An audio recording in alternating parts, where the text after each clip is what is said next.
tema que vamos a abordar ahora es un tema muy actual, en donde pareciera que es una facilidad para las empresas, una remuneración, sin embargo, está controvertido porque consideramos que ha habido abuso por algunos contribuyentes. El tema va a ser asimilables a salarios y se va a ver de las dos puntos de vista. ¿Qué están haciendo las empresas y qué está haciendo el fisco junto con otras instituciones para fiscalizar estos movimientos que han hecho las empresas? Licenciado, así es de que si pudieras hablarnos un poco de lo que es este régimen de asimilables a salarios. Aparte con palabras un poco menos técnicas para que si nos está acompañando algún empresario también pueda captar el mensaje. Claro que sí, Edith. Primero que nada, muchas gracias a Tegra por invitarme, gracias a usted, maestro, por entrevistarme, y a todos los participantes les agradezco el momento que se están tomando para que estén acompañándonos en esta charla, que es una charla más de café, un poquito menos técnica.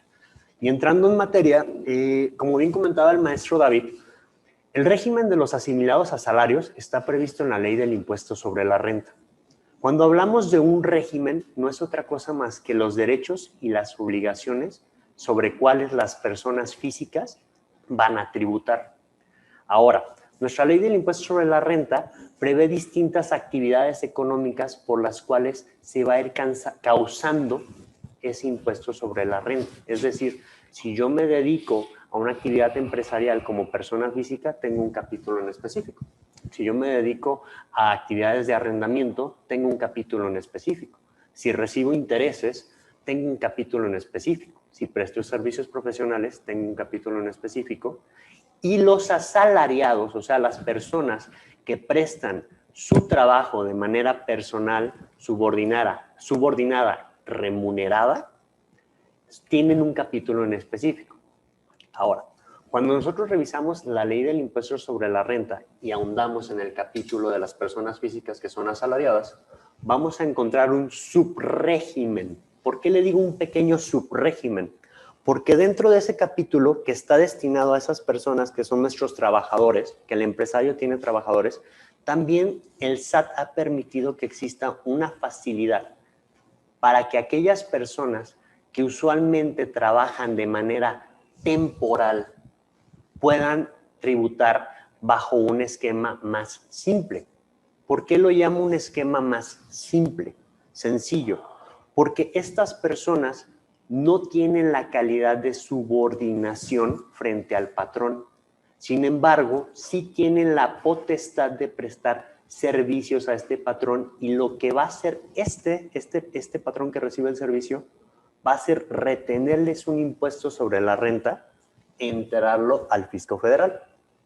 La benevolencia de este régimen que está inmerso en el capítulo 4 del título 4, que es de los asimilables, es que primero, no se causa el impuesto al valor agregado como sí lo causaría un prestador de servicios profesionales que recibe el pago de honorarios. Segunda, los pagos provisionales que va a recibir son definitivos. Esto es, a mí me retiene la persona moral que me está pagando, y él entera ese dinero al fisco federal. Puedo yo tener la posibilidad de presentar mi declaración como asimilable a salario. Esto es, yo la presento o la presenta la persona moral. Una de las condiciones más importantes de este régimen es que al ser trabajos eventuales, se entiende que no hay una relación laboral, es distinta, y por lo tanto no se causan las contribuciones a la seguridad social que estaría pagando, que se le tienen que pagar de manera mensual y bimestral tanto al Fondo Nacional como al Instituto Mexicano del Seguro Social. En fin, este esquema, lo reitero, es un régimen que a partir de la actividad económica que desarrollamos es como vamos a causar el impuesto. Y ahí es donde hemos tenido problemas. ¿Por qué? Porque cuando se ha abusado de este régimen, a partir de un esquema totalmente agresivo, donde han participado personas dentro del Servicio de Administración Tributaria. Por ejemplo, me explico. Supongamos que David es una persona jurídica a la cual yo le presto, una persona moral a la cual yo le presto servicios profesionales independientes bajo el sistema del régimen de asimilados a salarios. Entonces el señor David me está pagando de manera mensual, de manera bimestral, semestral, como nosotros lo pactemos, y al momento en que él me paga mi salario, no es mi salario, me paga el honorario, me hace una retención y la entrega. ¿Qué fue lo que pasó? Varias personas que forman parte principalmente de personas jurídicas utilizaban este vehículo. ¿De qué forma? Yo tengo una persona moral, compro una factura y a partir de que esa persona me entrega la factura, me devuelven el dinero, el flujo se devuelve hasta llegar a la persona física. ¿Por qué? Por un concepto de asimilado a salario. La problemática o la gran problemática que ha detectado el Servicio de Administración Tributaria es sencilla. Nos dicen, a ver, esta persona que está devolviendo el dinero a las personas físicas por un concepto de prestación de servicio profesional, no está enterando el impuesto sobre la renta. Entonces, aquí es donde sí vale la pena acotar con el maestro qué está persiguiendo cada autoridad en particular. Mientras que el Servicio de Administración Tributaria lo que está persiguiendo es la falta de pago del impuesto sobre la renta. Por ejemplo, el Instituto Mexicano del Seguro Social, lo que no le gusta es el tratamiento que se le da a los asimilados. ¿Por qué? Porque al no considerarse trabajadores propiamente hablando, las cuotas obrero-patronales no se causan.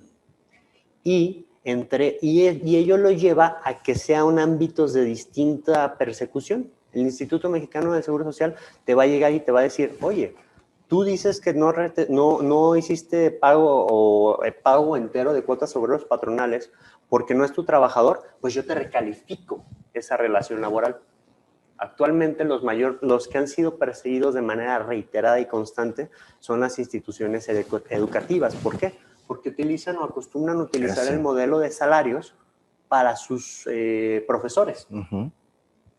Pero eso es aparte. Lo que está persiguiendo el Servicio de Administración Tributaria es la falta del pago del impuesto sobre la renta. ¿Por qué? Cuando hablábamos del flujo que les comentaba, yo, empresario, por medio de una persona moral en la que estoy dentro, compro una factura para bajarle la base y la tasa y luego me regresan ese dinero por concepto.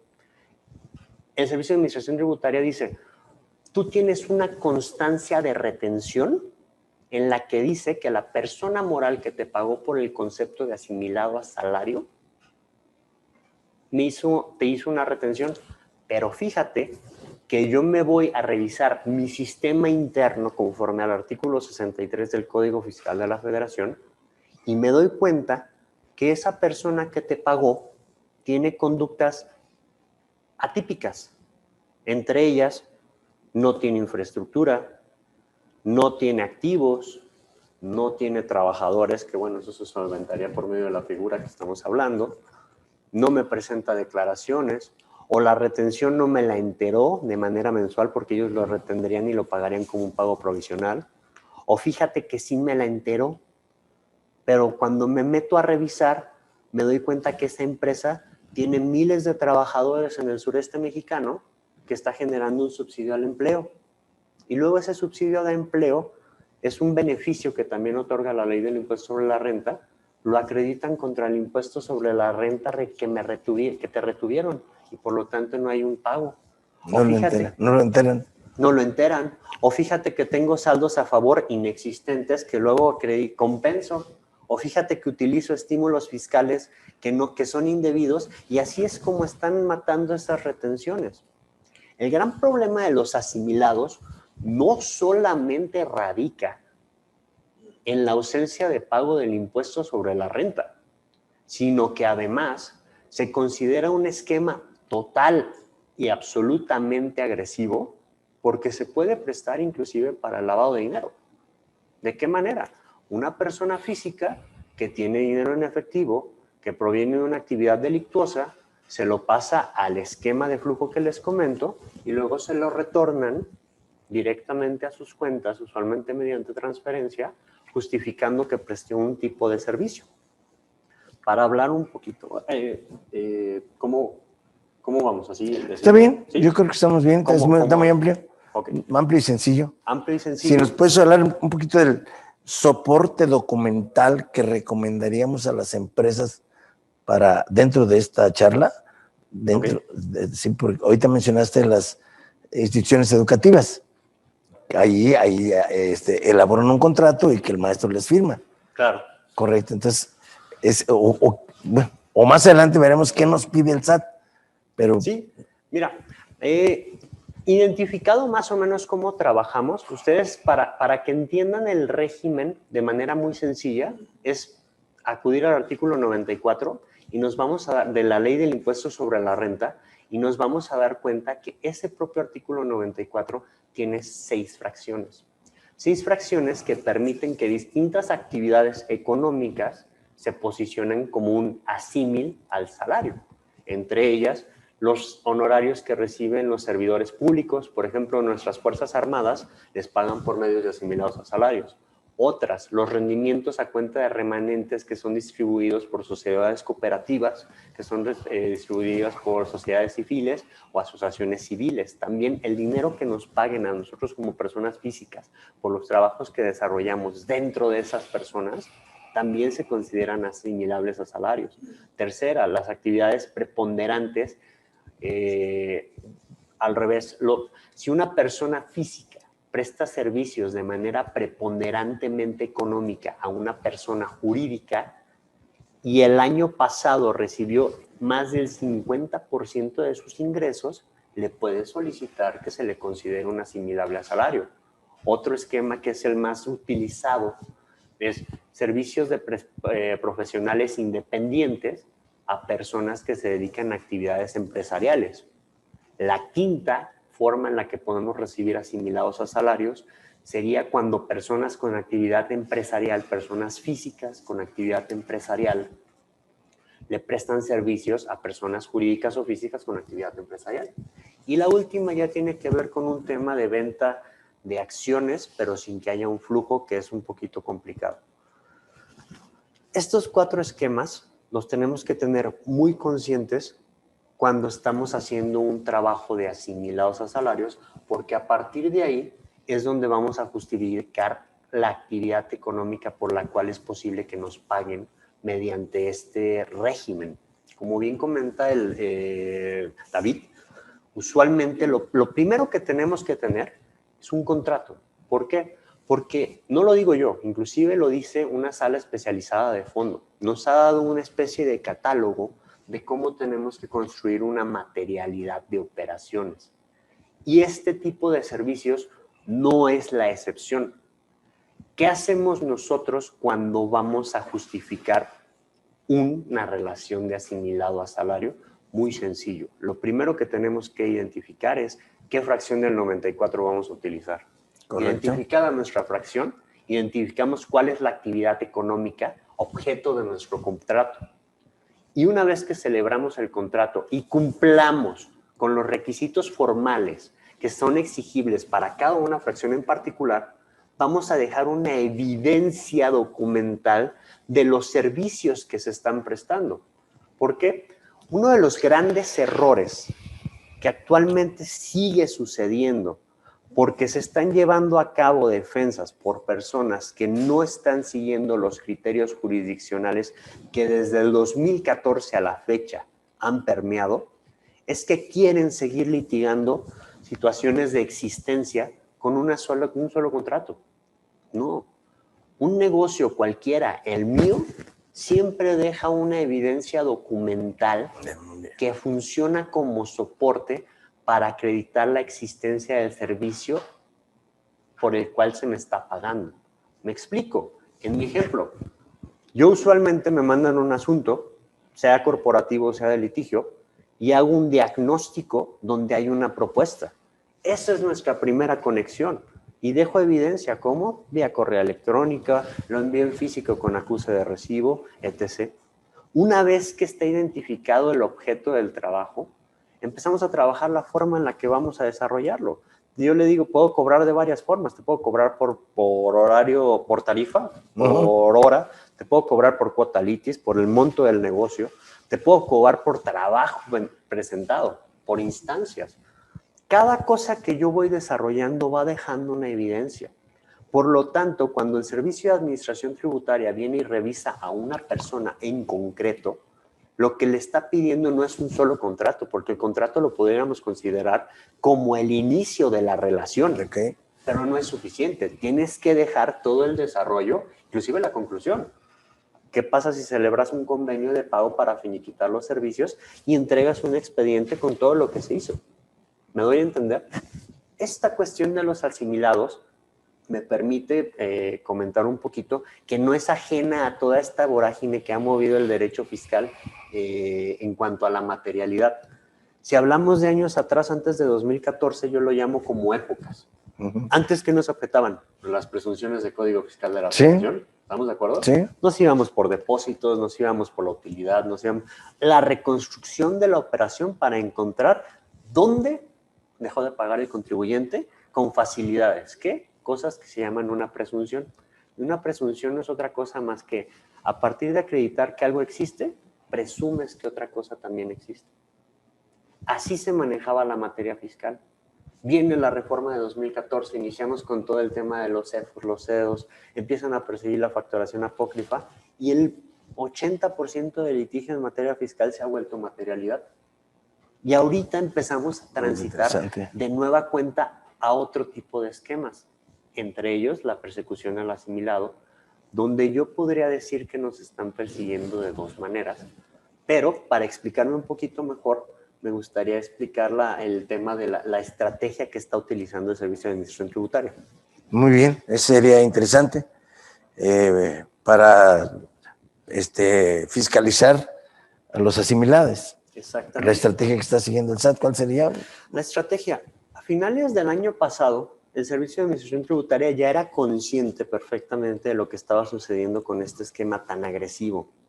Me explico. Usualmente un asimilado a salario tiene números razonables. Sí, claro. La mayor parte de las personas que nos buscan a nosotros para que los apoyemos, dicen, ¿sabes qué? Yo quiero recibir cierta cantidad de manera mensual por los trabajos que realizo en mi empresa. ¿Cuál es mi beneficio? Ah, pues fíjate que te ahorras un tema de dividendo corporativo. Un poquito, pero te lo ahorras. Perfecto, vamos haciendo, ¿qué te dedicas a hacer en tu empresa? Te armamos tu contrato y todo lo que haces en tu empresa es tu evidencia. ¿Cuánto puedes recibir? Pues depende mucho de los números, depende mucho del trabajo, pero siempre en una cuestión razonable. Hay personas que se vuelven personas clave y el mismo derecho, tanto el derecho corporativo como el derecho la teoría financiera los reconoce. Las personas clave ganan mucho más que otra persona, claro, porque muchas veces el negocio depende de ellos. Sí. Hace años conocimos un señor que se dedicaba a la venta y compra del agave. El hecho de que ese señor estuviera en la empresa le permitía recibir una cantidad de asimilados estratosférica. ¿Por qué? Porque la gente, para que se den una idea, le daba en arrendamiento su tierra a pura palabra. O sea, era, es esta persona, perfecto. Yo sé que el día que me diga que me va a traer esta tonelada de agave me la va a entregar. Yo sé que si me pide 100,000 hojuelos para presentarlos, me los va a pagar. Yo sé que si le doy mis tierras en arrendamiento o en comodato, me las va a devolver. Entonces esa persona, por el hecho de quién era en el ámbito de la venta del agave, le permitía bajar una cantidad considerable por medio de asimilados. No hay ningún problema porque la evidencia está ahí. Quedaba ahí. Sin embargo, como estuvimos viendo o como se dio cuenta el SAT, es que muchas personas reciben arriba de 5 millones, 6 millones, 7 millones, 8 de pesos vía asimilados a salarios. Desde el año pasado crearon un sistema interno de fiscalización cuyo foco rojo es el monto de 500,000 pesos. A partir de ahí. A partir de ahí, si tú recibiste pagos por concepto de asimilados a salarios Del 2014 a 2019, estás dentro de un foco rojo que puede ser susceptible de fiscalización. Y es importante mencionar que no toda esa fiscalización o este programa que inició principalmente a inicios de este año no está yendo solamente contra las personas que hicieron uso indebido o el uso agresivo de los asimilados, sino que agarraron parejo. En la firma, actualmente, tenemos dos tipos de asuntos donde, como los estamos catalogando. Las personas que acudieron al esquema de flujo y a las cuales lo que les recomendamos y en lo que las auxiliamos es en la autocorrección, porque inclusive la autocorrección en el tema de asimilados tiene varias aristas a considerar. Y están aquellas que están siendo perseguidas de manera indebida porque sí recibieron los asimilados de manera correcta, pero por saltarse ese monto de 500,000 pesos, correcto, llegan a todos y te dicen, ¿sabes qué? Piden, dame de este, dame de este, y no me importa. Y empiezan a hacer esa fiscalización agresiva. El programa es muy sencillo. Primera cosa que tienen que hacer los integrantes del Servicio de Administración Tributaria, que lo pueden hacer muy fácil, es detectar a las personas que estuvieron fungiendo con la calidad de pagadoras. ¿Por qué pagadoras? Porque son las que retornaban el dinero a la persona física. uh-huh. Entonces, una vez que las tienen identificadas, las separan en dos. Las separan en aquellas que son empresas facturadoras de operaciones simuladas. Ojo, aunque no se haya declarado de manera oficial o definitiva, y aquellas que pudieran ser. ¿Cuál es la condición especial que están tomando en consideración? Además del monto para ir a vigilar al contribuyente, que la pagadora tenga un pago que consideren extraño. Esto es, si la pagadora amortizó tu retención mediante un estímulo, mediante un acreditamiento o mediante una compensación de saldo a favor que tienen, son facilidades que tenemos para el flujo, entonces, ipso facto, aunque no esté publicada como una empresa facturadora de operaciones simuladas, ya estás vigilada y ya formas parte del programa. ¿Y qué es lo que hacen? Pues entonces simplemente ven los recibos que ellos emitieron y ubican a las personas que tienen o que quieren fiscalizar. Va. ¿Por dónde, o sea, qué parte sería la que debe exhibir la empresa cuando le llegue la invitación? Esa es una pregunta. ¿Qué parte sería la que va a mostrar la empresa para demostrar que es real, entregables, contratos o más documentado, como dijiste, la evidencia? Ok. Sí, esa es una pregunta. Y la otra pregunta sería, a mi persona física, David Alvarado, ¿qué foco rojo tengo yo en mis estados de cuenta o algo para que el SAT detecte? Ya nos dijiste el monto, para que el SAT detecte que yo pueda estar recibiendo asimilados. Un asimilado o una asimilado. Mira, es bien sencillo. De entrada, las personas jurídicas lo que van a tener timbrado es un recibo. Correcto. Un recibo de la constancia de retención. Por lo tanto, desde que está en su base de datos, ubican a quién le pagaron. Correcto. Como persona física, lo más probable, o el 95% de lo que hemos visto, es que recibían el retorno de ese dinero mediante transferencia. Y tiene sentido porque cumple con los requisitos para que a su vez el pago que realiza la pagadora, valga la redundancia, sea deducible para ellos. Sí. Entonces lo hacen mediante transferencia. La persona física ahorita, que son los empresarios que hayan hecho un asimilado de manera correcta o no lo hayan hecho, es que, ¿cómo decirlo? Lo que tienen que saber es que hay 3 formas en las que te están fiscalizando o iniciando la fiscalización. La primera, que está a punto de ya pasar por una reforma para que se apruebe, es una carta de invitación. Okay. Las administraciones, tanto de la Ciudad de México como las desconcentradas de la República Mexicana, agarran y te llega por medio de buzón tributario, a ti como persona física te llega una invitación y te dicen, ¿sabes qué? A tal fecha y a tal hora se te invita a las instalaciones del Servicio de Administración Tributaria para darte a conocer unas observaciones que nosotros hemos detectado a partir del dinero que recibiste por asimilados. Y ahí es donde empieza una estrategia. Una estrategia en dos sentidos, como ya lo había comentado. Una defensa autocorrectiva y una defensa proactiva. Esto es, no me voy a corregir porque yo estoy en lo correcto. Cuando a nosotros, en la experiencia que hemos tenido, cuando nos llega una carta de invitación, hay que hacer una valoración minuciosa de la situación en la que se encuentra el contribuyente. ¿Por qué? Porque las citas son agresivas, son complicadas. Cuando nosotros van a permitir, supongamos que tú, David, te recibiste pagos asimilados y ¿sabes qué, Paco? Acompáñame. Sí te van a dejar que yo te acompañe, nos van a dejar entrar, nos van a meter a un cuarto de los acusados, nos van a poner unas lucecitas, van a estar 2 o 3 personas ahí sentadas y lo que van a hacer es bajar una pantallita. Y es bien interesante porque en la pantalla, ojo cómo estamos transitando a la tecnificación de la persecución de la evasión fiscal.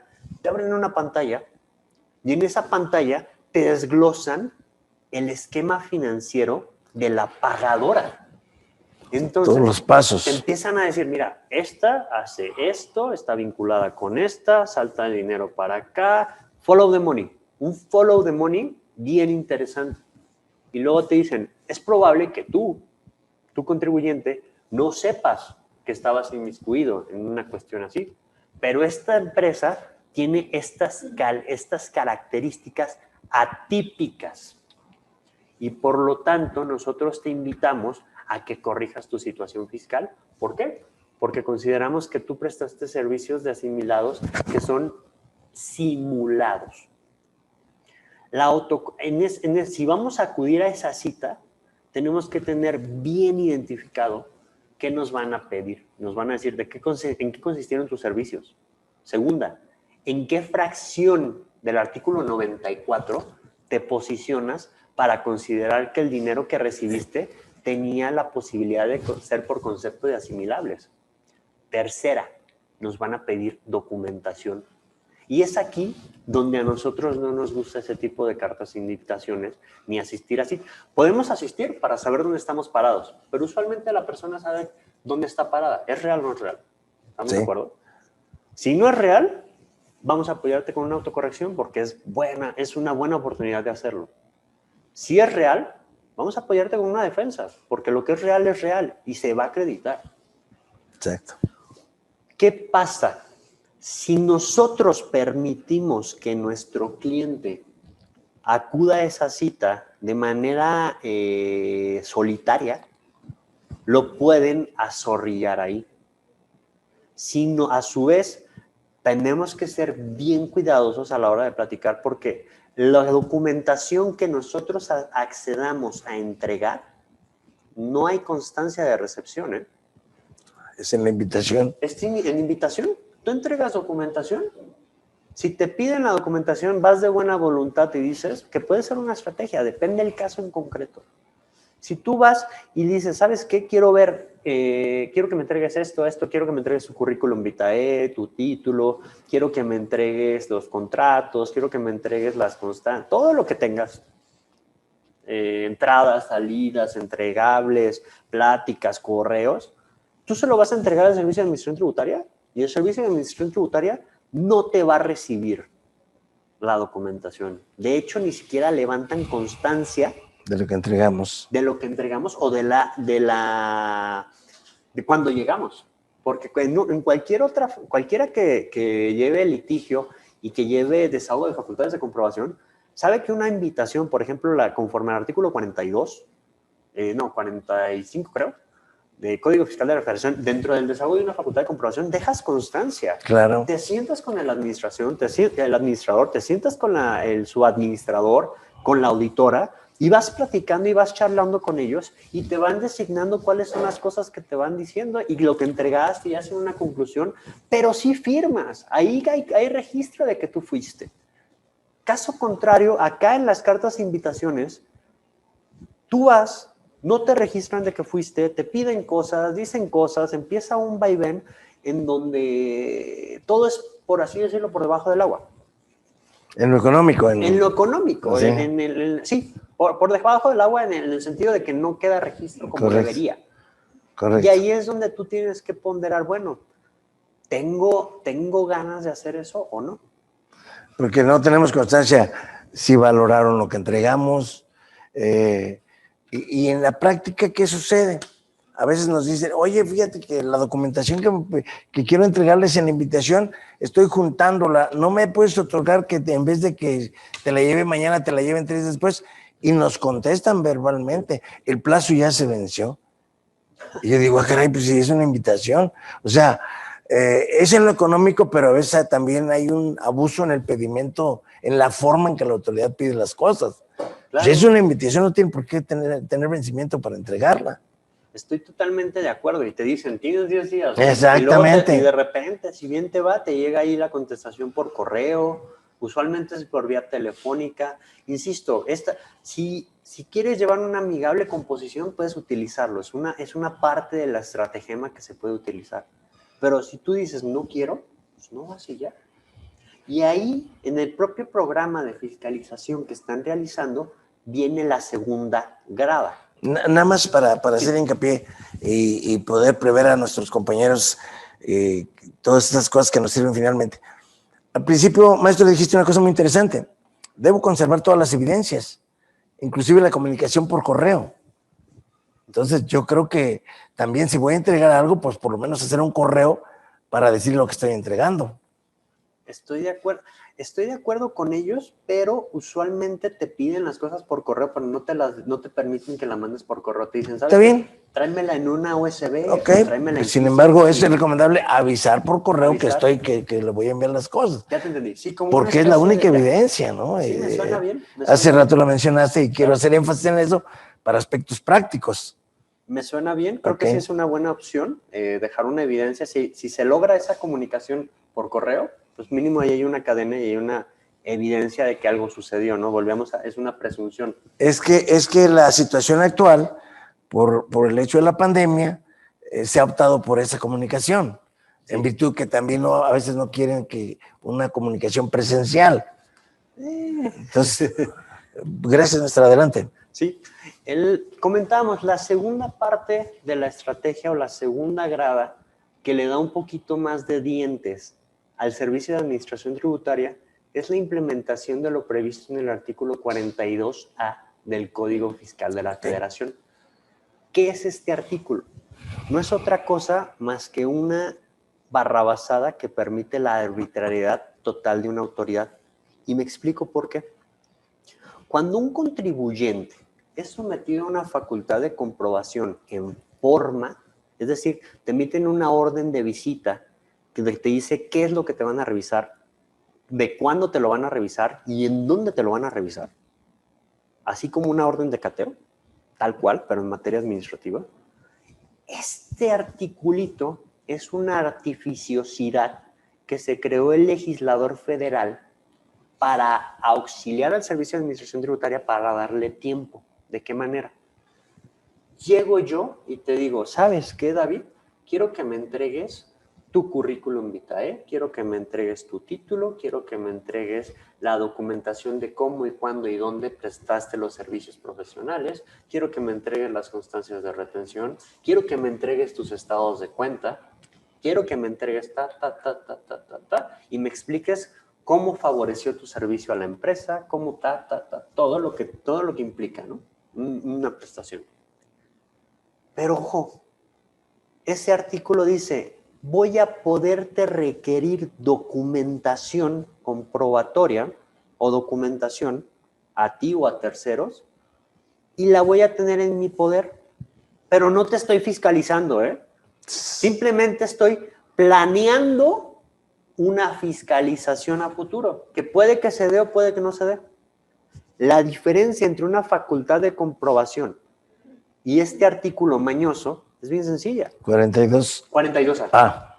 El 42, con toda la vinculación del título donde está, dice que las facultades de comprobación no pueden exceder de 12 meses. Uh-huh. Si exceden de 12 meses, entonces la autoridad fiscal incurre en un ilícito porque hay una prohibición de no exceder ese plazo y todo lo que hayan realizado se viene abajo, se cae. Caso contrario, en el 42A no tienes una condición temporal del tiempo que te pueden estar revisando. Te están revisando y no tienen una limitante. No existe esa limitante en el artículo 42A. Y tan es una barrabasada que con anterioridad la primera sala de la Suprema Corte de la Justicia de la Nación emitió una tesis aislada en donde declaró inconstitucional el artículo 42A en función a que no tiene esa condición de temporalidad. No puedes decirle a un contribuyente, te requiero tu documentación contable para efecto de revisarla y yo sabré si ejerzo facultades de comprobación o no. Oye, espérate, estás ganando tiempo, ya te introduciste. Ya me viniste a pedir, ya me estás haciendo un acto de molestia directamente en mis papeles. ¿Va? Insisto, esta segunda grada deriva de la invitación. Si no atiendes la invitación, usualmente te vienen y te hacen un requerimiento formal. ¿Por qué? Porque este artículo sí tiene una consecuencia. Al contrario de la carta de invitación, que es en lo económico, en donde yo decido si voy o no voy y no tengo consecuencia alguna, en el artículo, si me aplican un requerimiento del artículo 42A y yo lo incumplo, consecuentemente me hago acreedor a una multa administrativa conforme al artículo 82 del Código Fiscal de la Federación. Por no atender. Por no atender el requerimiento.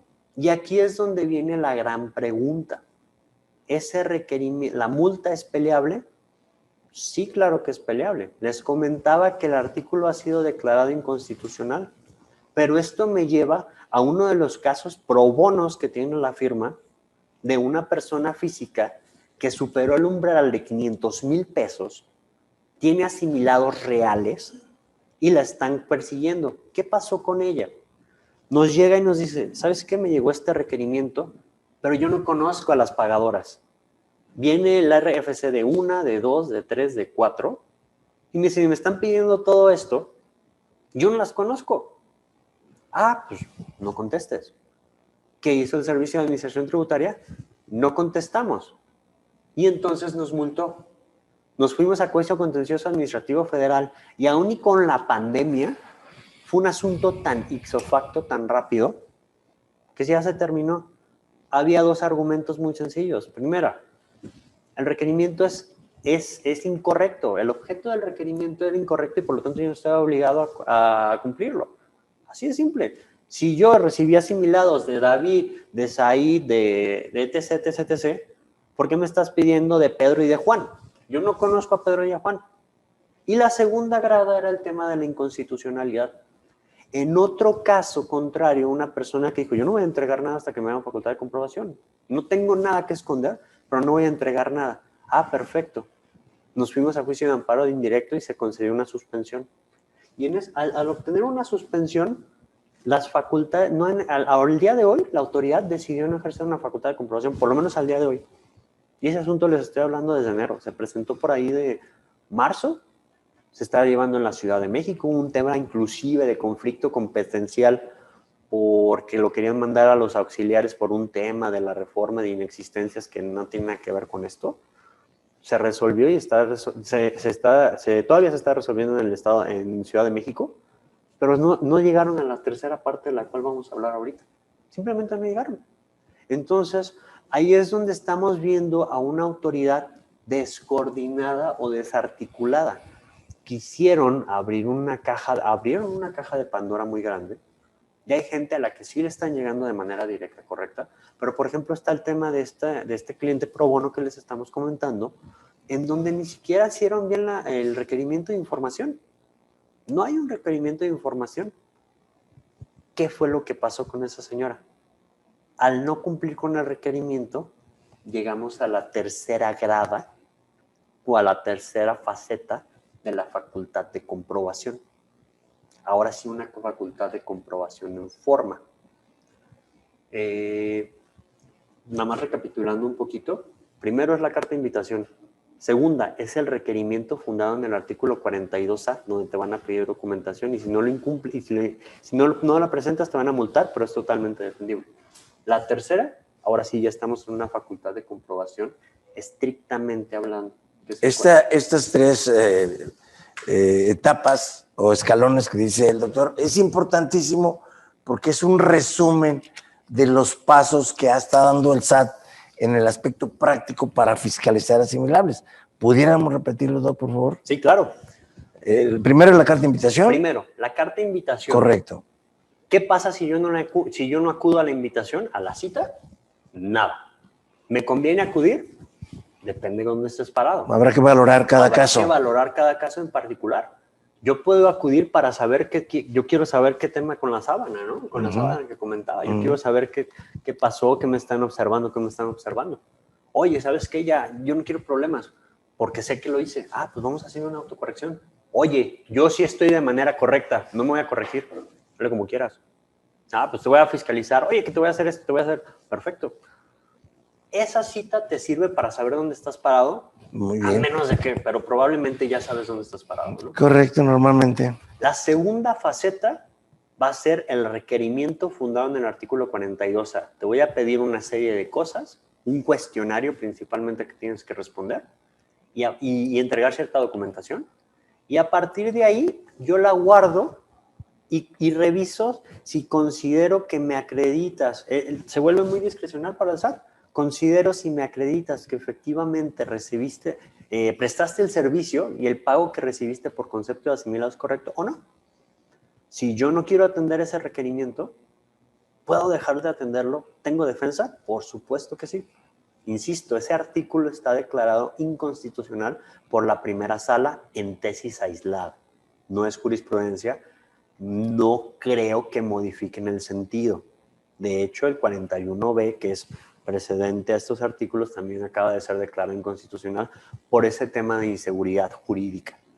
El 41B es para el tema del RFC, es otra cosa, pero bueno, permea en el tema de inseguridad jurídica. Si yo no atiendo ese requisito del 42A, insisto, me van a multar, la multa es de 17,000 pesos, creo, 17,000, 18 por ahí. Se pelea y se acabó. Insisto, tenemos el ejemplo del amparo indirecto que evitó que ya no se fueran a la facultad de comprobación. En este se dejó de contestar, en el otro que les comento del pro bono, y la autoridad decidió ejercer las facultades de comprobación propiamente hablando. Ya dentro del 42. Dentro del 42. ¿Cómo inicia una facultad de comprobación? Con una orden de visita. Les van a llegar y le van a decir, ¿sabes qué, David? Vengo a revisarte el ejercicio de 2014, de primero a diciembre de 2014, por el tema de los asimilados que pagaste, y te requiero principalmente tus estados de cuenta, te requiero la documentación comprobatoria de los servicios que prestaste, y ahí empieza la gran pregunta de una condición específica del régimen de los asimilados. Ya nos dijo en una manera de resumen los pasos que está dando la autoridad, no sé si quieres ampliar eso, porque de otra manera, pues también para aspecto práctico, entraríamos a una precisión de lo que recomendamos a los clientes para que ustedes, los abogados litigantes en esta materia, cuenten con elementos suficientes para hacer una defensa exitosa para los contribuyentes. Mira, yo creo que el elemento esencial en un tema como el que estamos hablando es el tiempo. Y el tiempo porque hay que tener tiempo para llevar una corrección exitosa. E insisto, no todo litigio significa que todo el tiempo estemos con los guantes arriba. Hay que saber decirle a nuestros clientes en esta materia cuando vale más la pena que se autocorrijan y reconozcan el error que cometieron. ¿Por qué? Porque hay montos que se han dado extremadamente grandes en este tipo de flujos. Por lo tanto, hay que tomar en consideración, al hacer un análisis sobre la situación de tu cliente, de la reforma penal fiscal que permeó a inicios de este año. ¿Me doy a entender? Hay que saber que puede haber una prisión preventiva después de 7 millones de pesos, del impuesto no pagado. Estamos en un tema en donde, a final de cuentas, de la constancia de retención se vuelve un comprobante fiscal. Por lo tanto, si se trató con un EFO y no se está haciendo esta autocorrección, bueno, pues el propio 69 te dice que hay una consecuencia penal. ¿Peleable en materia penal? Sí, porque no existe la presunción en esa materia, porque está la presunción de inocencia, pero bueno, yo creo que tienen que dar tiempo, no dejar en saco roto. Hay que ser proactivos, hay que analizar, hay que ponderar, hay que identificar de antes de que te llegue la autoridad. Si es que tienes esto, hacer un análisis interno de tu propio sistema para saber si te tienes que acercar o no. Yo diría de manera preventiva. ¿Por qué? Porque los tiempos son muy volátiles en esta materia. Por ejemplo, quien inicie una facultad de comprobación ahorita, pues encantados, ¿no? ¿Por qué? Porque se corre un periodo vacacional. Pero hay personas que se las iniciaron y que de repente tenemos un caso de una persona que le llegó el requerimiento de información vía facultad de comprobación y a los 2 días estaba diciendo, oye, ¿sabes qué? Y es que todo lo tengo en Ciudad de México, tengo que ir a una bodega y pues no te dan los tiempos. No te dan los tiempos porque no fuiste precavido. Hay que estar pendiente de su buzón tributario para poder hacer una buena planeación. Perdón, te interrumpo. Nada más a manera de ironía, y es de lo que dice el señor abogado, sería fabuloso que en este tiempo nos llegara una revisión, pero él se refiere a los tiempos con los que está contando él, ¿verdad? Claro. No le estamos diciendo que como premio navideño les llegue a ustedes una revisión.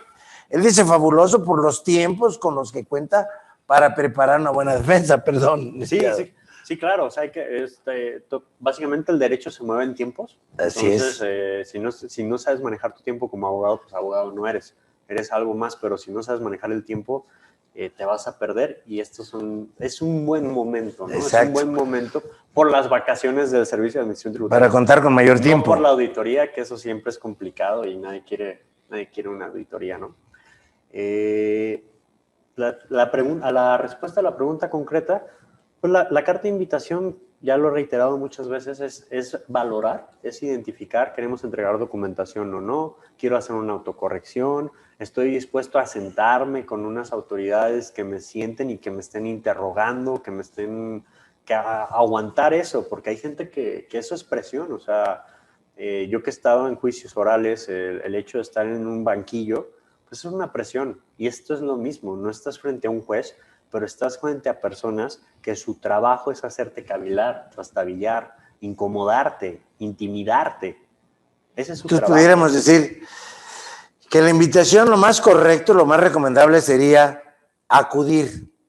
El señor licenciado me dijo, es que ya sabemos de antemano en dónde estamos parados, pero de cualquier manera es importante saber qué aspectos conoce el SAT de nosotros, que nosotros a lo mejor creíamos que no era relevante. Claro. Y la mejor recomendación sería acompañarnos con un abogado. Acompañarnos del abogado y del abogado, contador, correcto. También para correcto. Porque te ayuda, es una gran mancuerna. Yo creo que ahí sí hacemos una gran mancuerna. Mientras uno conoce una cosa, el otro conoce las entrañas. Yo sí soy mucho de la idea de un equipo dual. No creo en todólogos. Siempre me acompaño con un contador y así nos ha funcionado fabuloso.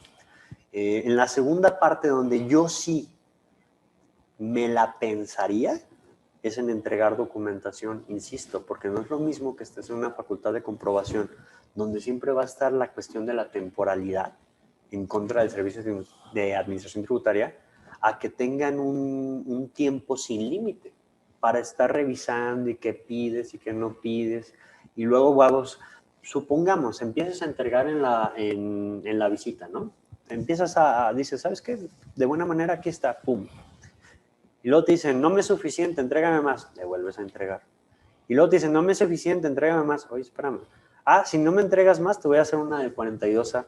Y luego te vuelven a pedir más. Y hasta ahí, todo lo que habías entregado anteriormente, no hay constancia de ello. Por lo tanto, no tienes el resultado de la valoración. Te lo pueden volver a requerir en el 42A. Y ojo, todo lo que entregues en el 42A no forma parte de un expediente administrativo. Correcto. Y al no formar parte del expediente administrativo, si te hacen una facultad de comprobación, vuelves a entregar toda esa documentación hasta que quede la evidencia concreta. Entonces, Si a mí me dicen, oye, ¿en qué momento empezarías a entregar? Yo, por estrategia, tendría un diálogo allá y vería la autocorrección allá y trataría de ver si es un tema donde hay un uso indebido del vehículo. A mí me ha funcionado dialogar y llevar a la autocorrección los que han querido. Hay gente que no y que simplemente se va, que no quiere. O sea, no te puedo defender, o sea, no podemos defender lo indefendible, pero sí te podemos ayudar en ciertas cosas. Si estás en el otro lado, en donde te están persiguiendo porque tu monto llegó de 500, vente conmigo, te ayudamos, te vamos a auxiliar. Pero la forma en la que yo entregaría la documentación para tener un orden correcto es en la facultad de comprobación. ¿Por qué? Porque ahí se genera un expediente administrativo. Y la Ley Federal de Derechos del Contribuyente nos dice que para cualquier otra instancia que ejerzas, que derive como consecuencia del ejercicio de la facultad de comprobación, entonces no tienes razón de volverlo a entregar. Okay. Y eso Sí, es claro. un plus, porque tenemos un orden. En esta materia tenemos que ser muy estructurados. Si entregas acá y luego das acá y luego de repente nos ha pasado que empiezan con una persona y luego como que no les latió y se van con otra y los papeles se van diversificando y se hace un pandemonio. Entonces, orden para poder solucionar las cosas. Esta parte que está mencionando el licenciado es muy importante, porque a veces en el afán de que se arregle pronto, empezamos a entregar toda la documentación que nos están pidiendo. Y aquí nuevamente hay que hacer un alto y hacer una valoración en un equipo, ver lo que ha entregado y ver la posibilidad que en esa instancia se arregle. Claro. Sí, esa valoración es la que es más difícil, porque también dependiendo de con quién sea el auditor, porque pues también allá como en la Viña del Señor tenemos de todo. Claro. Entonces es preciso en este momento que está pasando, que está comentando el licenciado, hacer una valoración adecuada. Si consideramos que sí vamos a llegar a un arreglo, con parte de la autocorrección, con parte de la demostración de la documentación, para seguir entregando documentación, porque no hay una constancia formal de que hemos entregado esa documentación. ¿Sí? Entonces, yo creo que debemos hacer énfasis en eso, señor licenciado. Sí, y pues identificado lo que es la visita, la invitación y el requerimiento del 42, creo que sí empieza a ser plausible hablar de la facultad de comprobación ipso facto. ¿Por qué?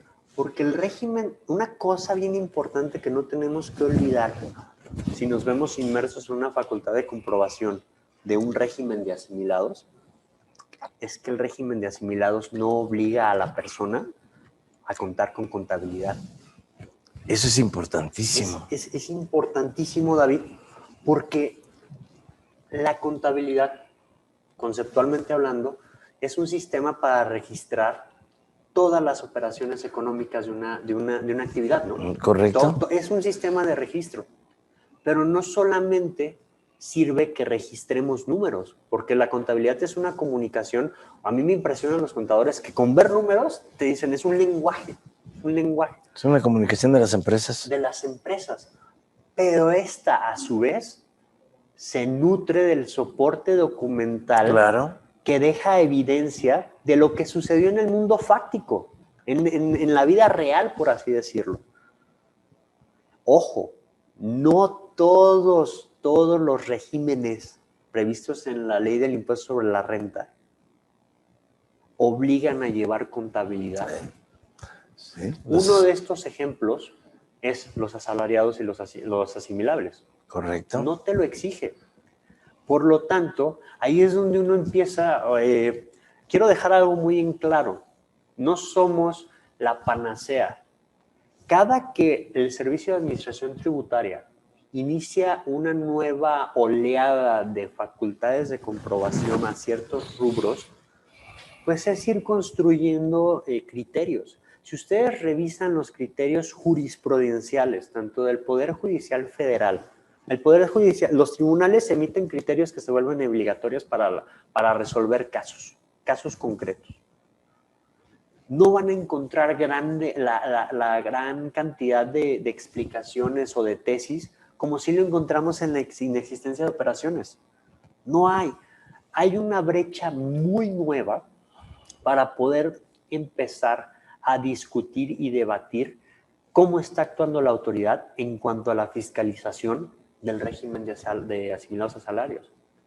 A mí, si me preguntan, lo mencionaba hace rato, antes de 2013 vivíamos en un mundo de presunciones. A partir de 2014 entramos en todo el revuelo de la inexistencia de operaciones.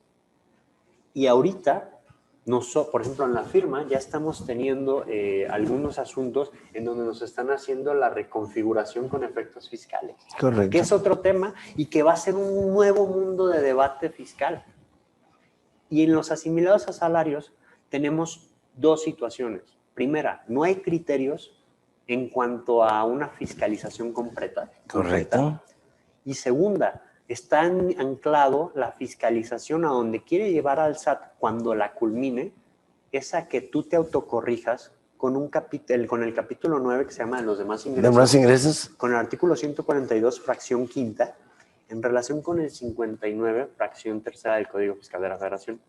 ¿Por qué lo comento? El 142 en su fracción quinta te dice que se considerarán de los demás ingresos por los cuales los contribuyentes, personas físicas, deban pagar sus impuestos, aquellos que determinen las autoridades de manera presuntiva.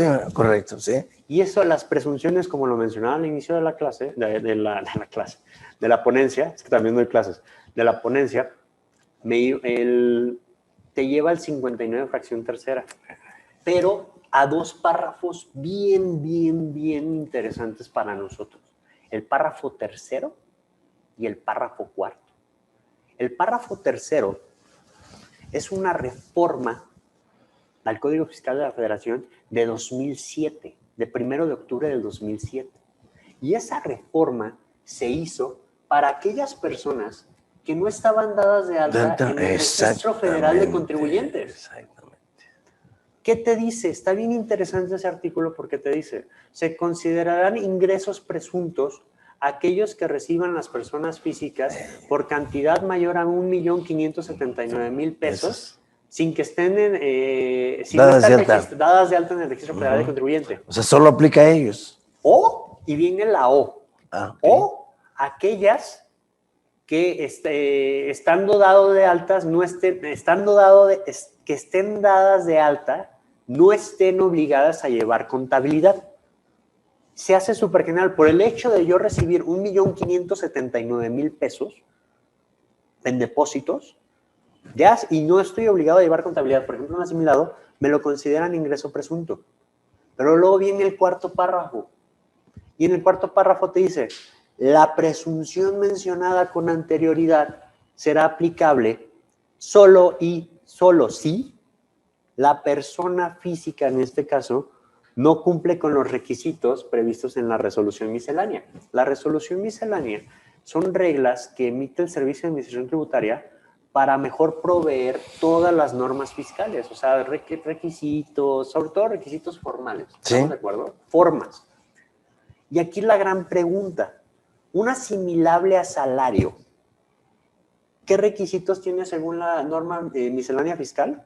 Fíjense que te metes y no hay nada. Ninguno. Es letra muerta. Por lo tanto, los requisitos sería que presentes tu declaración, que se haya puesto tu retención, y entonces eso me lleva a que si tú cumpliste con tu declaración, te emitieron tus constancias de retenciones, etcétera, no te pueden aplicar esa presunción. ¿Qué es lo que va a hacer el SAT? ¿Se acuerdan que les decía que les va a pedir los estados de cuenta bancarios? Entonces, esa presunción dejémosla. Pero también va a venir una discusión extraordinariamente buena en que la gran meta del Servicio de Administración Tributaria va a ser reconfigurar el régimen por el cual recibiste ese dinero. ¿De qué manera? Ojo, hay dos preguntas claves o hay dos opiniones claves para la acusación que nos está haciendo el Servicio de Administración Tributaria. Una, la retención que se te realizó no está hecha de manera virtual, ¿es correcto? Sí, correcto. Está hecha de manera virtual, pero no está enterada, no está pagada. Y aunque digan que la pagaron, no está bien pagada porque se pagó con un estímulo incorrecto. Compensaron o acreditaron. Exactamente, algo que no existía. Y segunda, no tienes documentación. Y ahí es donde viene el gran debate de lo que va a ser asimilados, que sí va a tener que ver con inexistencias.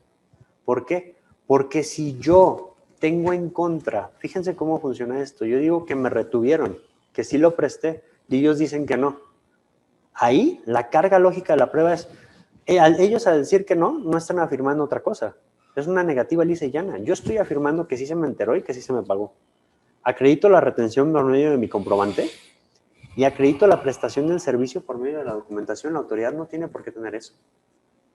Ojo, si yo no llevo contabilidad y en el requerimiento lo niego, ya nos pasó porque estábamos experimentando. Queríamos ver qué son los pasos que está haciendo el Servicio de Administración Tributaria. A los días, le fueron y le requirieron documentación ¿a quién? A las pagadoras. A los terceros. A los terceros. ¿Por qué? Bien sencillo. Yo soy Francisco. Yo presté servicios profesionales independientes por medio de asimilados a Tegra. Y entonces yo le entregué todos los entregables a Tegra. Ah, ¿y yo no tengo que llevar contabilidad? Pues no, porque si son servicios profesionales, yo me rijo con el Código Civil Federal. No son actos de comercio. Ojo, a los que prestaron actividades empresariales que sí tienen actos de comercio, el Código de Comercio sí te dice que tienes que guardar la documentación comprobatoria por 10 años. El Código de Comercio, no el Código de Fiscal. Pero si yo presté servicios profesionales independientes, a mí me rige el Código Civil Federal. Y en ningún lado dice que yo tenga que quedarme con la documentación comprobatoria de los servicios que presté. Yo puedo decir, aquí está, yo cumplo entregándote mis estados de cuenta, mi constancia de retención, te explico de qué se trataron los servicios, Y entonces la autoridad va a decir, ah, sí es cierto, no tienes contabilidad, ya nos pasó. Entonces me voy directamente con la que recibió el servicio, con la pagadora, y a ellos les piden. Y aquí sí está interesante, porque la persona como tercera sí está obligada a tener esa documentación. Y sí tiene que haber una coordinación y comunicación, sí, porque si no reciben la compulsa, nada más pongamos el mero ejemplo, no reciben la compulsa, entonces las suposiciones del SAT se vuelven más certeras todavía. Dicen, oye, yo creo que no me pagaste, no me estás entregando la documentación, y además fui a hacer una compulsa y esta persona no me entendió. Por lo tanto, yo digo que ese dinero no te llegó por concepto de asimilados a salarios, te llegó por otra cosa. Los demás ingresos, artículo 142, fracción quinta, en relación con el 59, y al no cumplir con los requisitos, porque te van a decir, no cumplieron con los requisitos, ahí va a estar el debate. Entonces sí te puedo aplicar la presuntiva. Entonces te aplico el 159. Y esto es a manera de crear una nueva discusión, insisto, no tenemos la panacea. El hombre propone y Dios dispone, pero proponemos pensando. Van a ser los nuevos esquemas de defensa. Queríamos un esquema de defensa, va en 2 gradas. Primero, acreditar, dejar bien zanjada la existencia de los servicios. Sea como persona física, sea como la pagadora, tiene que existir más que un contrato y que una retención. Eso ya no es suficiente. Desde hace años, los tribunales nos han dicho que no, y que no, y que no. Y a veces es impresionante seguir viendo sentencias de asuntos en los que se sigue debatiendo una inexistencia con un contrato. Eso no es suficiente. Tienen que identificar, y aquí vienen los tiempos. Más elementos. Por eso te decía, los tiempos. Los tiempos son bien importantes. Tienes que tener una estrategia para poder, oye, si mi documentación la tiene aquella, pues voy y busco rápido a la empresa. ¿Sabes qué? Necesito esto, está pasando esto. Todo eso te tiene que coordinar para hacer una defensa integral en la cual se entregue lo que prestaste. Si no prestaste nada, tu camino es la autocorrección. Si lo prestaste, hay que tener una carpeta bien identificada de lo que se hizo, por qué se hizo, cómo está, qué está integrada, una trazabilidad, aunque no estés obligado a llevar contabilidad. ¿Está bien? ¿Va? Insisto, aunque no estés obligado, ¿por qué? Porque ese es otro debate. Eso es un debate, sí es un argumento importante, pero como se mueven los tribunales, nosotros creemos que se va a zanjar en, no tienes suficiente documentación. pues yo considero que sí es posible que te reconfiguren tu régimen y por lo tanto al reconfigurártelo te lo manden a demás ingresos y al no tener soporte documental de ese dinero, sí te lo considero ingreso presunto. Y al ser ingreso presunto, ojo, no solamente es para impuestos sobre la renta. Los ingresos presuntos también se consideran valor de actos y actividades para impuesto de valor agregado. Y ese es un tema bien importante que también tienen que tomar en consideración en caso de que se opte por una autocorrección. Puede que la autoridad, no todas, pero muchas sí te están aventando la pedrada de que te corrijas también en el impuesto al valor agregado. ¿Cómo ves? Pues aquí hay muchas preguntas porque los estados de cuenta de las instituciones bancarias ahora forman parte de la contabilidad. Y al no tener la obligación yo de llevar contabilidad, pudiera yo negarme a entregarlos. Pero sin embargo, ¿qué recomendamos al cliente? Tener la mayor parte de evidencia, conservarla, guardarla. Yo creo que sí, a pesar de que mencionaba que no es estrictamente obligatorio tenerla por el tipo de régimen, insisto, yo sí soy de la idea, yo sí creo que la forma en la que van a culminar estas facultades de comprobación es exigiéndote que acredites esa materialidad. Ok, correcto. Entonces, si ya tenemos toda la experiencia de 2014 para acá, pues hay que hacerlo. Porque una vez acreditando aquí estaría la defensa, una vez acreditando la existencia del servicio, el 59 fracción tercera se cae por sí mismo porque yo cumplí con los requisitos. Entonces, yo que recibo asimilables, pues debo preocuparme, vamos a decirlo, preventivamente, de tener mi constancia en orden, de tener los estados de cuenta. Y mi contrato y lo que haya hecho. La evidencia de lo que haya hecho. Pueden ser comunicaciones, pueden ser entregables, pueden ser videos, pueden ser fotografías. Hay un sinfín de cosas, todo depende del tipo de servicio que se haya prestado. ¿Hasta dónde una revisión de asimilables me pudiera llegar por la discrepancia fiscal? Que también es una herramienta que la autoridad ha utilizado para las personas físicas y sobre todo para aquellas que considera que no están dadas de alta. Yo creo que sí pudiera llegarte a una discrepancia fiscal en el sentido de los montos que recibes por asimilado. Correcto. O sea, porque también... porque es una herramienta fuerte que tiene la autoridad, sí, porque claro. sirve información de muchos lados. Claro, de hecho, es que se vuelve inclusive risible cuando analizas ya este esquema, porque dices, a ver, tú eres un empresario, formas parte de una persona moral, una o dos personas morales, ¿no? Dos personas físicas y una persona moral, y de repente yo ubico que hay un flujo de aquí para la empresa B con una factura. Correcto. Y de repente, mágicamente, 2, 3 días después, o 4, o depende mucho el cuidado que hayan tenido, que pues no es mucho, pues te llega a ti como persona física y es un monto y luego saco el porcentaje de beneficio. Y es simplemente hacer una intuición. Esto es totalmente intuición. Yo creo que sí te puede llegar a una discrepancia porque si tú eres empresario, ¿por qué tienes esto con otras empresas? Exacto. Sí, o sea, sí, por toda la información. Sí se empiezan a generar ese tipo de situaciones. Y ojo, ¿no? Este era un esquema totalmente agresivo porque pues no había pago de ICR. O sea, no había pago de ICR, no había pago, no hay pago de IVA. Entonces, es un esquema muy agresivo. Por eso es que nosotros recomendamos una autocorrección guiada. ¿Por qué? Porque, por ejemplo, nos tocó otro caso ya en la central de CDMX donde propusimos, bueno, ¿qué pasa si te pagamos las retenciones? Y nos dicen, no, las retenciones me las puedes pagar, pero me tienes que pagar no solamente las tuyas, sino todos los demás. No. Las de los demás. Espérame, o sea, ¿cómo te voy a pagar las retenciones de los demás? Aquí está mi impuesto, ¿no? Quieren obligatoriamente que nos vayamos a los demás ingresos por el efecto del IVA. Okay. Y con el financiamiento, etc. Entonces, sí hay que tener un diálogo con la autoridad. Es un diálogo, obviamente, es un diálogo dispar, pero se puede, se ha logrado cosas interesantes. ¿Por qué consideramos que este tema para la recaudación va a seguir siendo muy práctico? es un esquema, el esquema de invitación y el esquema de discrepancia fiscal para la autoridad son dos formas de recaudar más económicamente, porque el contribuyente va en lugar de que él mande a sus empleados a revisarnos. Entonces, son dos esquemas que le han dado mucho resultado a la autoridad porque son muy económicos para la recaudación.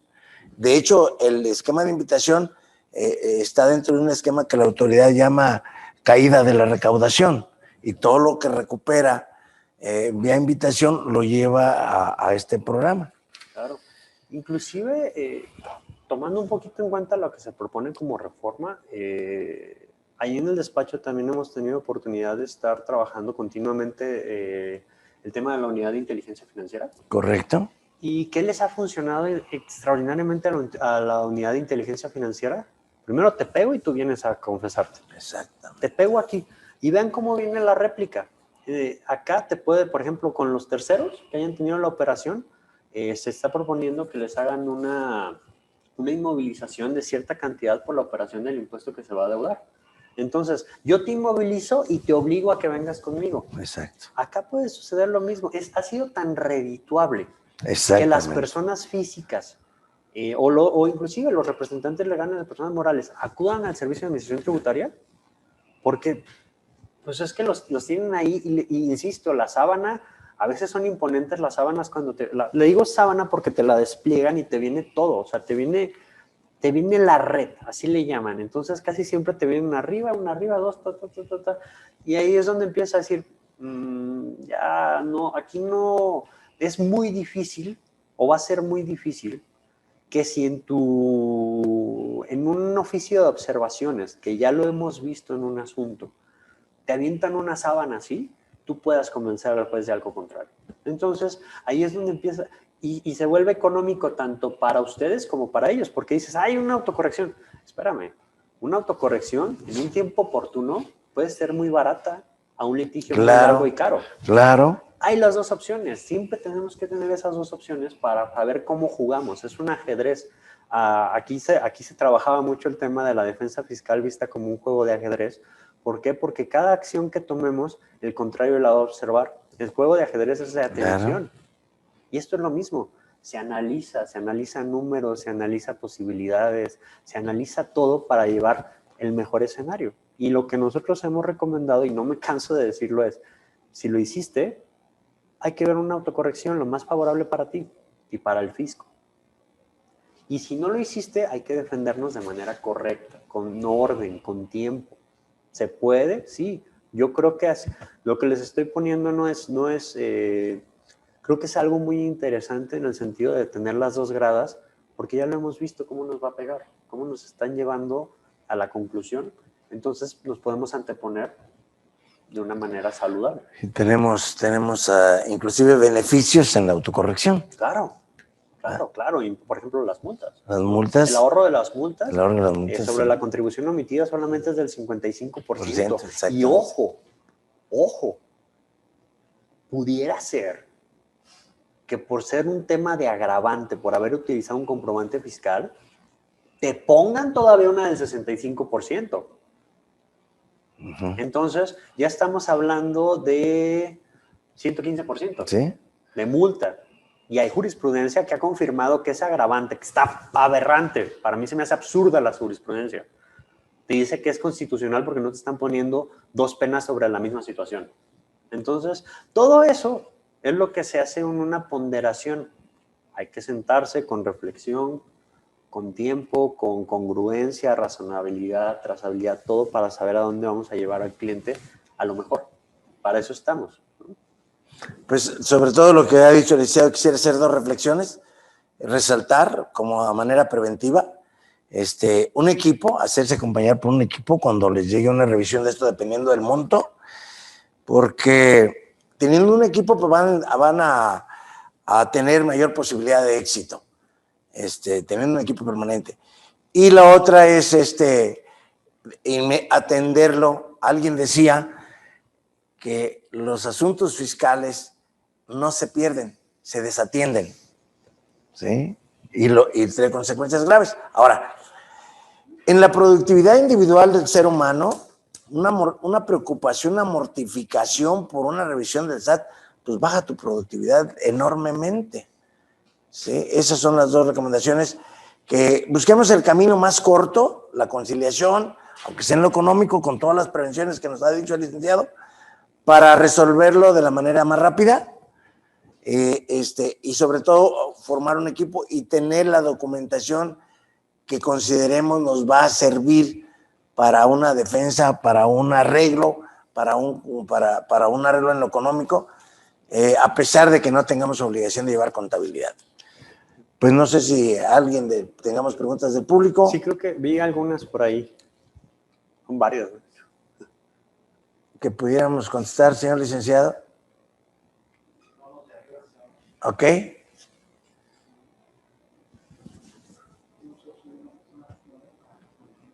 ¿Lo alcanzas a leer, licenciado, o te lo...? Sí, ¿verdad? Sí. ¿Un socio de una persona moral puede recibir ingresos de la persona por asimilados a salarios? Sí, sí, sí claro puede. Que sí. Por ejemplo, en la fracción, si mal no recuerdo, la fracción tercera y la segunda nos habla de los socios cooperativistas de producción, de las asociaciones civiles. Creo que la tercera. Y la tercera también nos habla, por ejemplo, de los comisarios. Sí, puedes tener una remuneración. Exacto. A los consejeros. Ojo. Pudiera ser por ahí. Por ejemplo, en los consejeros hay una regla específica que te dice que te tienes que ir a la retención más alta. A la tasa que se prevé para el excedente. Correcto, es la tasa máxima. Pero sí se puede hacer esa. Contestando a la pregunta, sí se puede. Una persona física puede recibirlo por ahí y hay que ajustar el contrato y sí se puede recibir. Y de hecho es muy común, solamente hay que guardar esa razonabilidad. Bueno, ahí hay saludo de Lalo. Lalo, pues muchas gracias, aquí estamos.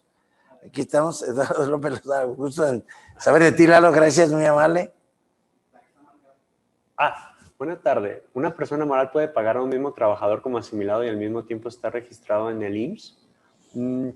Complicado. Complicado porque no... Es complicado porque no podemos decir que en unos trabajos exista subordinación y en otros no.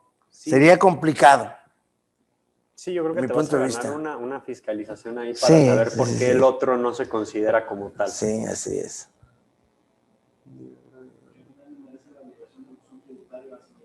¿Qué opinión le merece la obligación del buzón tributario a asimilados?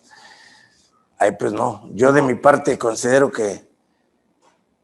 O sea, pero ¿sería en el entendido de que te llegue por ahí las cosas para que te inviten? ¿O que sí. Bueno, yo creo que el buzón tributario es una herramienta muy noble en cuanto a la utilización. A la eficiencia. La eficiencia ha disminuido mucho y ha llevado el litigio a una manera más elevada. ¿Por qué? Otrora, mucho de las cosas que ganábamos era por vicios formales. Entre ellos, las indebidas notificaciones que nos permitían jugar con caducidades especiales. ¿Qué es esto? Por ejemplo, yo les hablaba de los 12 meses. Pues para levantar el oficio de observaciones tenía que asistir el auditor a la empresa, dejar un citatorio, atenderte, y luego nos peleábamos y decíamos, ¿sabes qué? Lo notificó fuera de los 12 meses. Y le decíamos al juez, por lo tanto, nulifícamelo porque fue fuera, y lo ganábamos. El buzón tributario ha generado mayor certidumbre para el servicio de administración tributaria. Tan es así que lo ha mudado. Inclusive las recomendaciones de manera internacional utilizamos el buzón tributario a diario, pero no solamente eso. Los medios electrónicos se han vuelto ahora sí que una panacea para continuar el trabajo vía remota durante algo tan complicado como ha sido la pandemia. Y voy a contarlo muy concreto. Para mí, en la fracción primera posiblemente no sea tan operante, pero a partir de la fracción segunda hasta la séptima, para mí sí sería muy operable. Carlos, buen día, muchachos. ¿Qué procedimiento tiene que hacer la persona física que le está emitiendo CFDI y salarios? Ha recibido uno solo, pero desconoce a sus empleadores. Ok, eso es importante. Si tú eres una persona física que recibió o que te reconocieron como que recibiste pagos, pero no es cierto, entonces ve y presenta tu denuncia penal. Correcto. Porque al inicio de la plática les estaba comentando la usurpación de RFC. Sí. Las bases de datos se estuvieron comercializando al por mayor y hay gente a la que le daban de alta, inclusive les votaba mucho a la hora de pedir sus saldos a favor de impuestos sobre la renta porque decían, oye, no me dijiste de este empleador. Entonces, la primera constancia, inclusive en las pláticas como síndicos del contribuyente, es vayan y presenten una denuncia penal y a partir de ahí te acercas a la desconcentrada de servicio al contribuyente para que te orienten. Armando Acosta en Facebook. Si un socio que desempeñó un puesto de trabajo en la empresa y recibe salario, debe darse alta en régimen obligatorio. Si los pagos por IAS pues, asimilados a salarios no tienen relación de trabajo y son pagos. La primera pregunta es, si no ejerce la voluntad de la persona moral, sí debe darse de alta en el IMSS. Hay un criterio del Consejo Técnico del Seguro Social en que pudiera no registrarse en el IMSS la persona, el apoderado, la persona que ejerza la voluntad de la persona moral, podemos decir así. Pero si no es el representante legal o el apoderado o el que tiene poderes, sí debería estar en el IMSS, aunque sea socio. Y si desempeña un puesto de salario, pues para mí sí. Ok. Buenas tardes. Suponiendo que tengo una invitación virtual, entrego toda la información que me solicitan vía mail y pasa el tiempo y no me dicen nada, ¿me recomiendan ponerme en contacto con ellos para solicitar información al respecto? Sí, sí hay que darle seguimiento. Ya que enviaste la documentación, Correcto. Si no te enviaron nada, pudiera ser que no prospere o que sí consideraron que era suficiente para acreditar tus asimilados. Pero si fuiste a la cita o si fueron a la cita, estoy seguro que te debieron de haber dado un correo o un teléfono. Sí, comunícate para que tengas ese acercamiento y tengas la plena seguridad. Que se comunique, que describa lo que entregó y que conserve ese correo. Sí, tal cual, ¿eh? Así. Dice, la jurisprudencia comentada, la tengo acá, dame un segundo. Está en el material. Está en el material, igual si quiere le puedo enviar el material por correo electrónico, pero viene en la presentación. Y no es jurisprudencia, es una tesis aislada de la primera sala de la Suprema Corte. Buenas tardes. Si una persona física con actividad empresarial recibe asimilados a salarios por una sociedad donde está obligada a presentar contabilidad electrónica por parte de los asimilados, yo creo que por parte de los asimilados, no. Precisamente lo que hemos estado comentando. El resto de su actividad, yo creo que sí. Correcto. Y te estarías posicionando, creo que en la fracción quinta, si mal no recuerdo. Así es. Del 94. En su opinión, ¿es válido que tanto el pagador del asimilable como el perceptor del mismo no den respuesta a los excesivos cuestionamientos de la autoridad bajo el principio de no autoincriminación, aplicable de manera análoga a la materia administrativa y en su caso hacerlo valer en los medios de defensa correspondientes? Mira, el tema de la no autoincriminación funciona para el derecho administrativo sancionador. De hecho, es uno de los principios que permean o regulan la materia penal.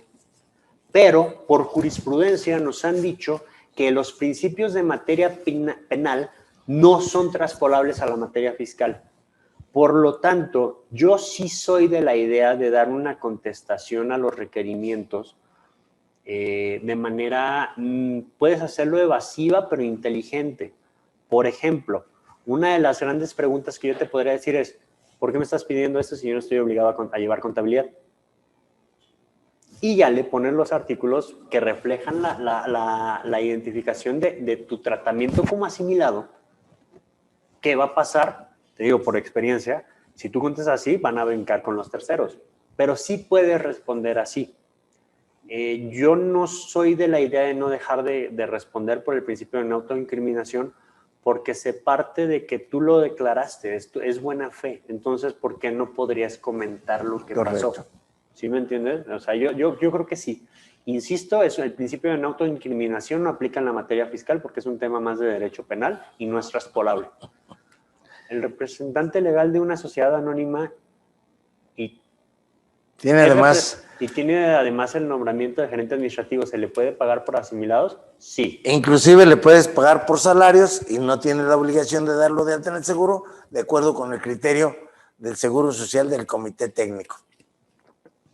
Licenciado Francisco, ¿qué opina respecto a la fecha cierta que la autoridad requiere en los contratos bajo la jurisprudencia de diciembre de 2019? Hay que tomarla muy en consideración. Ojo, la jurisprudencia también no solamente se cierra, la fecha cierta no solamente se adquiere porque vayamos con un fedatario. Un ejemplo bien sencillo, teníamos un cliente que se murió y al morir presentamos el acta de defunción y por lo tanto Eso tal cual hacía las veces, a las veces de fecha cierta. Nosotros somos mucho de hacer litigios exploratorios. Si yo no tengo un contrato con fecha cierta, ¿significa que ya no vale? No. Significa que se disminuye su valor probatorio, que puede ser reforzado mediante otros medios de prueba.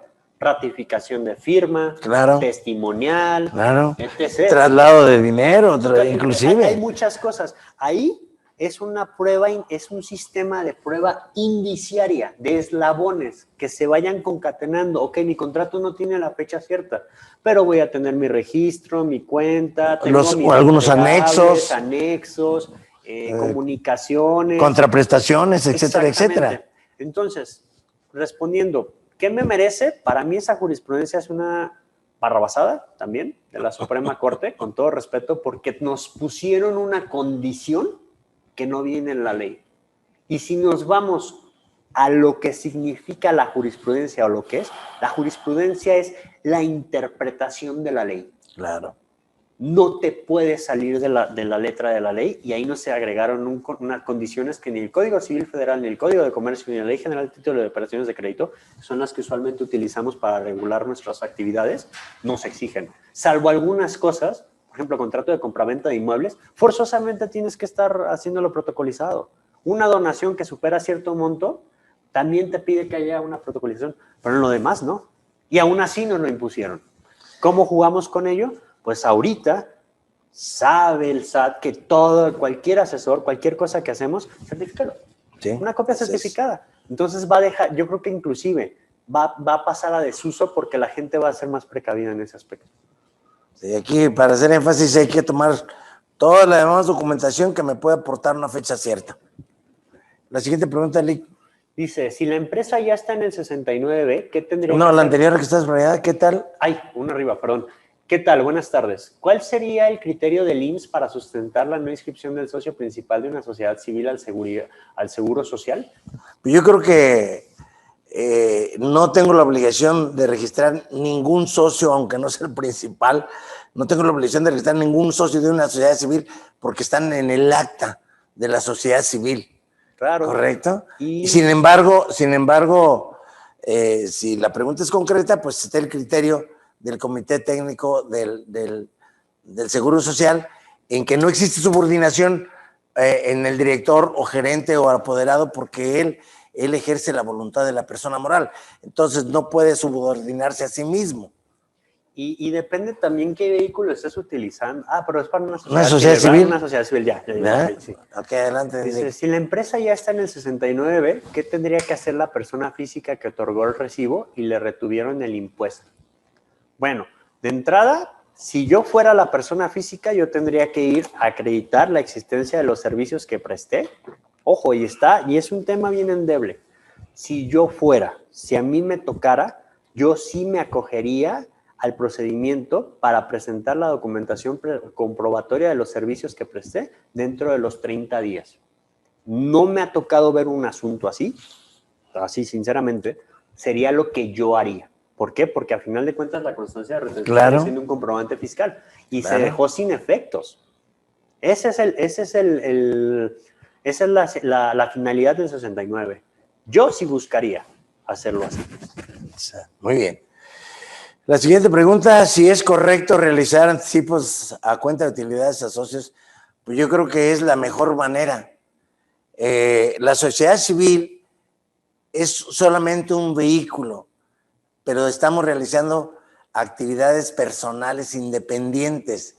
Entonces, de hecho, sería absurdo que una sociedad civil terminara el ejercicio con utilidades, porque no tiene un fin económico la sociedad civil, pero sí los socios de la sociedad civil. Acuérdense que la sociedad civil se paga al socio de acuerdo al trabajo que lleva a la sociedad, no de acuerdo a la aportación de capital. Es una sociedad de personas. Y la mejor manera de pagar es como lo prevé el 94 de asimilables, que son anticipos a cuenta de utilidades. La fracción segunda. Entonces, sí. Yo también estoy de acuerdo. ¿Estás de acuerdo, Eric?